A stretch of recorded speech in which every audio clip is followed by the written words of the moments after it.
নমস্কার। আপনারা দেখছেন আমার ইউটিউব চ্যানেল সিএস কেমিস্ট্রি। আমি চিরঞ্জিত সিংহ। আজকের ক্লাস 11 এর একটি গুরুত্বপূর্ণ অধ্যায় পদার্থের গ্যাসীয় অবস্থা কিন্তু শুরু করছি। পদার্থের মূলত তিনটে অবস্থা, একটি কঠিন, তরল এবং গ্যাসীয়। পদার্থের যে তিনটে অবস্থা, এই তিনটে অবস্থা কিন্তু ডিপেন্ডস করে দু ধরনের শক্তি বা বলের উপরে। একটি শক্তির নাম হচ্ছে তাপীয় শক্তি, আর আরেকটি আকর্ষণ বল, যার নাম হচ্ছে আন্তরাণবিক আকর্ষণ বল। যখন পদার্থের গঠনকারী কণাগুলির মধ্যে আন্তরাণবিক আকর্ষণ বলের মান বেশি হয় তাপীয় শক্তি অপেক্ষা, তখন কিন্তু পদার্থের কণাগুলি বা অণুগুলি খুব কাছাকাছি অবস্থান করে। পদার্থের তাপীয় শক্তির মান বেশি হলে কণাগুলি কিন্তু দূরে দূরে সরে যায়। এখন আমরা পদার্থের কঠিন অবস্থার মধ্যে কি দেখতে পাচ্ছি? নিশ্চয়ই আন্তরাণবিক আকর্ষণ বল তাপীয় শক্তি অপেক্ষা বেশি, সেই জন্য কণাগুলি কাছাকাছি থাকে। কিন্তু পদার্থের গ্যাসীয় অবস্থার ক্ষেত্রে তাপীয় শক্তির মান আন্তরাণবিক আকর্ষণ বলের মান অপেক্ষা বেশি, সেই জন্য ওখানে কণাগুলি কিন্তু অনেক দূরে দূরে অবস্থান করে। যদিও আন্তরাণবিক আকর্ষণ বল কিন্তু একেবারে নেগলিজিবল নয়। গ্যাসীয় পদার্থের মধ্যে যে আন্তরাণবিক আকর্ষণ বল কাজ করে, সেই আন্তরাণবিক আকর্ষণ বলকে মূলত 5 প্রকারে ভাগ করা হয়েছে।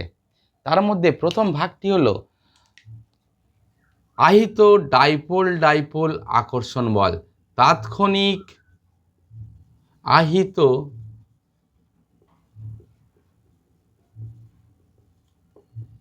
আহিত ডাইপোল ডাইপোল আকর্ষণ বল।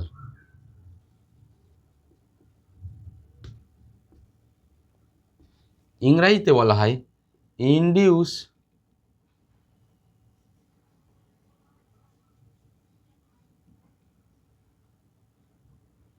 Dipole dipole attraction force.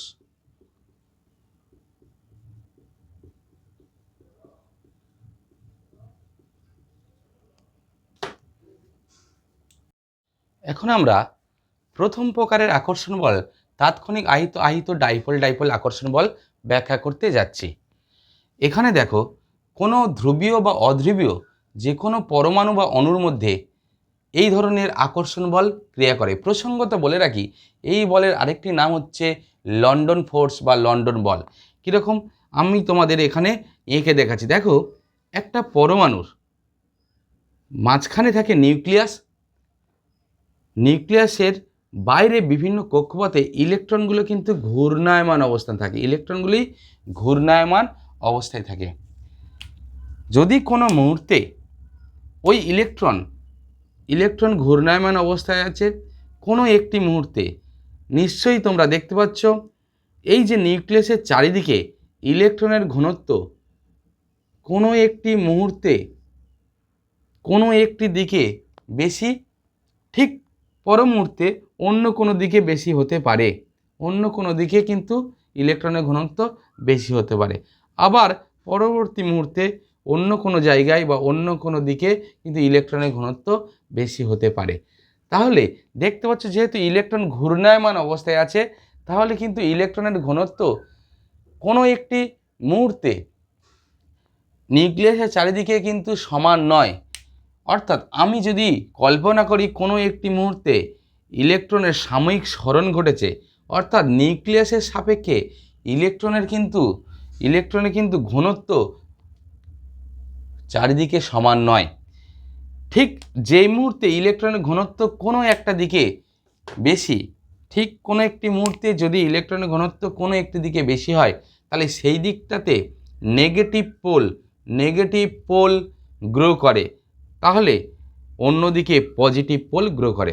অর্থাৎ এই অবস্থাকে আমি এইভাবে দেখাতে পারি, এই অবস্থায় এই দিকটা নেগেটিভ পোল, এই দিকটা পজিটিভ পোল। অর্থাৎ ইলেকট্রনের যেদিকে ঘনত্ব বেশি সেই দিকটাতে ইলেকট্রনের নেগেটিভ পোল, সেই দিকটাতে পরমাণুর নেগেটিভ পোল এবং যেদিকে ইলেকট্রনের ঘনত্ব কম সেই দিকে পরমাণুতে বা অণুতে পজিটিভ পোল তৈরি হয়েছে। এমতো অবস্থায় ওই অণু বা পরমাণুটি প্রতিবেশী অন্য কোনো অণু বা পরমাণুর বিপরীত পোলকে আকর্ষণ করবে আর সমধর্মী পোলকে বিকর্ষণ করবে। এই যে বিপরীত পোলকে আকর্ষণ করলো, বিপরীত পোলের মধ্যে যে আকর্ষণ বল গ্রহ হলো, এই আকর্ষণ বলটির নাম হচ্ছে ডাইপোল ডাইপোল আকর্ষণ বল। কিন্তু এটি কিন্তু তাৎক্ষণিক সময়ের জন্য, সেই জন্য একে বলা হচ্ছে তাৎক্ষণিক আহিত ডাইপোল ডাইপোল আকর্ষণ বল। ঠিক এই দিকে নেগেটিভ পোলের সঙ্গে পজিটিভ পোলের যে আকর্ষণ বল, এই পজিটিভ পোলের সঙ্গে অন্য কোনো অণু বা পরমাণুর নেগেটিভ পোলের কিন্তু আকর্ষণ বল তৈরি হতে পারে। ঠিক এর পজিটিভ পোলের সঙ্গে অন্য কোনো অণু বা পরমাণুর নেগেটিভ পোলের আকর্ষণ বল তৈরি হতে পারে। ঠিক এইভাবে সমস্ত পদার্থটির মধ্যে প্রতিটা অধ্রুবীয় বা ধ্রুবীয় অণুর মধ্যে এই ধরনের সামান্যতম সরণের জন্য, ইলেকট্রনের সামান্যতম বা সাময়িক সরণের জন্য কিন্তু এই ধরনের একটি ডাইপোল ডাইপোল আকর্ষণ বল দেখা যায়। একে তাৎক্ষণিক আহিত ডাইপোল আকর্ষণ বল বলা হয়। মনে রাখতে হবে এই আকর্ষণ বলের আরেকটি নাম হচ্ছে লন্ডন ফোর্স। কি নাম? London force. বিজ্ঞানী লন্ডনের নাম অনুযায়ী এই আকর্ষণ বলের আরেকটি নাম লন্ডন ফোর্স। এটি কিন্তু ওদের দূরত্বের 6 ঘাতের ব্যস্তানুপাতিক, অর্থাৎ দূরত্ব কমলে আকর্ষণ বলের মান বাড়বে, দূরত্ব বাড়লে কিন্তু আকর্ষণ বলের মান কমে যাবে। তা এই ছিল আমাদের তাৎক্ষণিক আহিত ডাইপোল ডাইপোল আকর্ষণ বল। এখানে দেখা যাচ্ছে ইলেকট্রনের ঘূর্ণনের ফলে পরমাণু বা অণুর যে কোনো একদিকে যে কোনো মুহূর্তে বা যে কোনো একটি মুহূর্তে ইলেকট্রনের ঘনত্ব বৃদ্ধি পেয়েছে, অর্থাৎ নেগেটিভ চার্জ তৈরি হয়েছে। অপরদিকে নিশ্চিতভাবে ইলেকট্রনের ঘাটতি রয়েছে, অর্থাৎ পজিটিভ পোল বা ধনাত্মক মেরু তৈরি হয়েছে।